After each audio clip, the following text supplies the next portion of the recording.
If God hardened Pharaoh's heart, how was Pharaoh ever free to choose?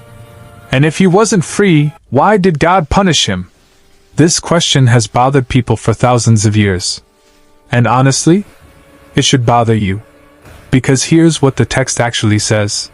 10 times in the book of Exodus, we're told that Pharaoh's heart was hardened. But depending on which verse you're reading, sometimes Pharaoh hardens his own heart, and sometimes God does it for him. And that creates a massive problem. If God overrode Pharaoh's free will and made him refuse to let the Israelites go, then how is it fair that God punished Egypt with plagues? How is it just that Egyptian children died in the final plague if their leader never had a real choice? This passage has been used to argue that God is a tyrant, that the Bible contradicts itself, that free will is an illusion. And many Christians have walked away from faith because they couldn't reconcile a loving God with a God who manipulates people like chess pieces. So today, we're going to dig into the Hebrew text, the ancient context, and what's actually happening in this story. Because once you understand it, this passage stops being a problem, and starts revealing something profound about how God works. Let's set the scene. Moses returns to Egypt after 40 years in exile. God sends him to Pharaoh with a message. Let my people go. But before Moses even arrives, God tells him something strange in Exodus 4 verse 21. I will harden Pharaoh's heart, so that he will not let the people go. Wait, why would God do that? To understand this, you need to know 3 things about ancient Egypt. First, Pharaoh wasn't just a king, he was considered a god. In Egyptian religion, Pharaoh was the living embodiment of Horus, the son of Ra. He wasn't just politically powerful, he claimed divine authority. So when Moses walks in and says, "The God of Israel commands you," Pharaoh's response in Exodus 5 verse 2 makes perfect sense. Who is the Lord that I should obey his voice? I do not know the Lord. This isn't just defiance. It's a theological claim. Pharaoh is saying, I don't recognize any God above me. Second, the plagues weren't random. Each plague was a direct assault on a specific Egyptian deity. The Nile turning to blood? That challenged Hapi, the god of the Nile. The darkness? That mocked Ra, the sun god. The death of the firstborn? That struck at Pharaoh's own divine lineage. This was spiritual warfare, God systematically dismantling Egypt's entire pantheon. Third, ancient Near Eastern culture understood hardening differently than we do. In Hebrew, there are 3 different words used for hardening Pharaoh's heart: chazak, to strengthen; kabed, to make heavy; and kasha, to make stiff.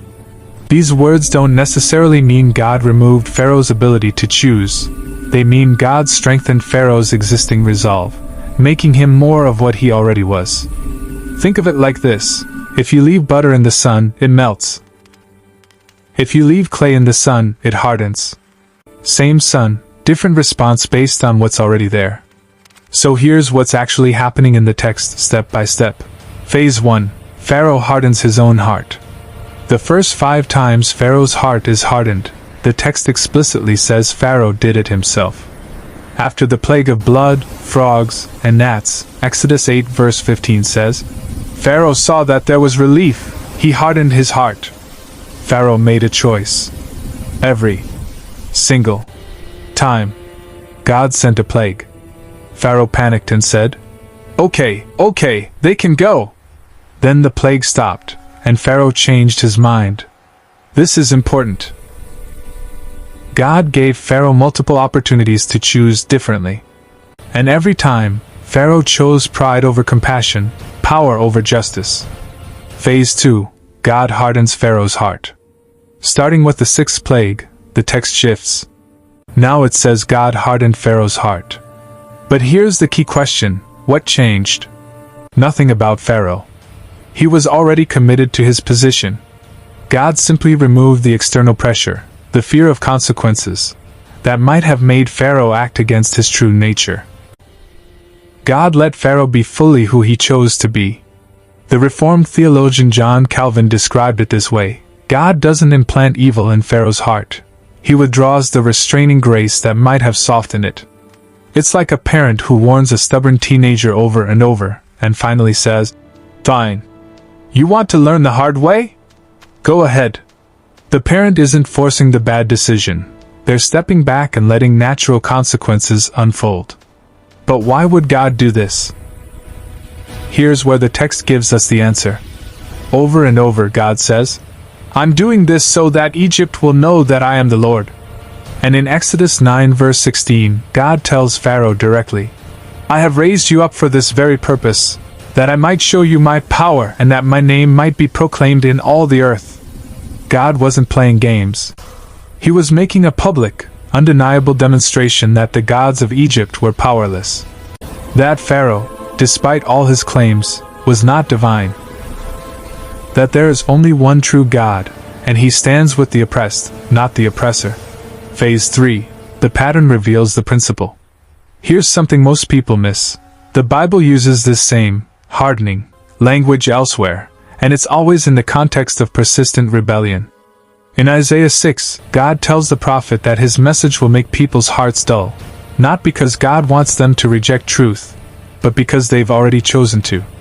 In Romans 1, Paul describes how God gives people over to their sinful desires, not as an arbitrary punishment, but as the logical outcome of continually rejecting him. The pattern is this: God respects human choice so deeply that if you persistently choose a path, he will eventually confirm you in it. He won't override your will forever. Now let's address the big objections. But doesn't this mean God caused evil? No. Pharaoh chose evil. God chose not to stop him. There's a massive difference. If every time someone was about to do something wrong, God intervened and prevented it, we wouldn't have free will, we'd be puppets.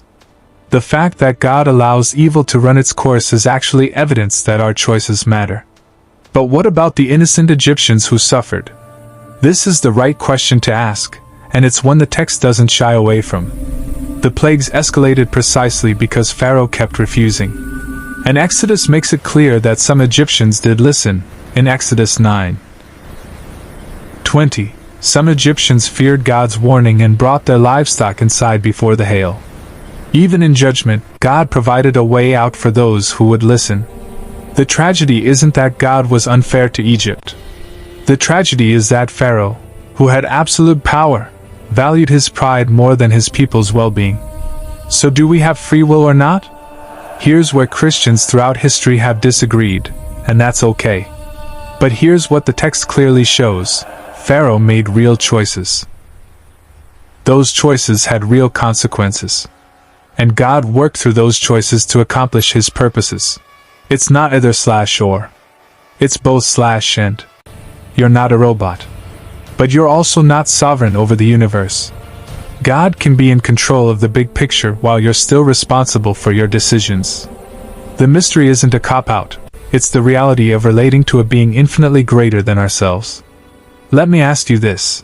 Have you ever made a choice that, looking back, you realize was leading you somewhere you didn't fully understand at the time? God sees the whole story. We only see our chapter. So what do we do with this passage? First, stop using it to make God look like a villain. The villain in this story is the man who enslaved an entire people and who valued his ego more than human life. God is the one who heard the cries of the oppressed and intervened. Second, take persistent rebellion seriously. The scariest part of this story isn't that God hardened Pharaoh's heart. It's that Pharaoh hardened his own heart first. 5 times. The warning here is clear. If you keep choosing the same destructive path, at some point, God may let you have what you've chosen. And the consequences won't be pretty. Third, this passage is actually about hope. Yes, really. Because it shows that God doesn't stand by and watch when people are oppressed. He doesn't ignore injustice. The entire Exodus story is about God taking sides, and he consistently sides with the enslaved, the marginalized, the powerless. The plagues weren't cruelty. They were liberation. And finally, humility matters. Pharaoh's fatal flaw wasn't that he was powerful. It was that he refused to recognize any authority above himself. The question this passage puts to all of us is, Are we willing to submit to truth, even when it challenges us? Or will we, like Pharaoh, dig in our heels until reality crashes down around us? Here's my question for you. Where in your life might you be hardening your own heart right now? Not about faith necessarily, but about anything. A relationship you know you need to repair. A habit you keep justifying. A truth you're avoiding. Because the scariest thing about this passage isn't what God did to Pharaoh. It's what Pharaoh did to himself. Drop a comment below. Let's talk about it. And if this helped you see this story in a new light, share it with someone who's wrestling with the same question. Thanks for watching. I'll see you in the next one.